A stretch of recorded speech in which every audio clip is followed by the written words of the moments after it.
আমার আত্মীয় থাকে প্রত্যেকের সাথে আপনারা যোগাযোগ থাকেন এবং বলেন যেভাবে কন্ট্রোলটা ভালো হয়, যেভাবে সুন্দর হয়, কোনো উশৃঙ্খল কোনো কিছু বলবেন না।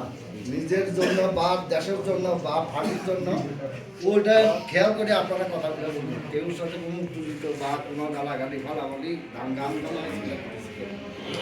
এই বলে আমি সাথে দিলাম। আমার অনুরোধ যে আশা করে নামছেন প্রত্যেকেই আশা যেন আপনাদের দিলে থাকে যে আমরা এটা জয় করতেই হবে। ওই শেয়ার করে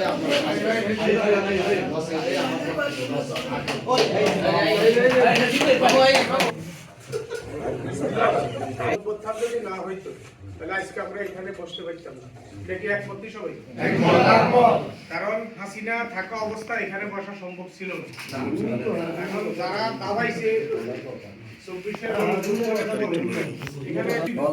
তারপরে হানা একটা ভোট আছে, ওই ভোটটা যদি হাত দেয় তাইলে 24-এর গণঅভ্যুত্থানের পক্ষে আসবে।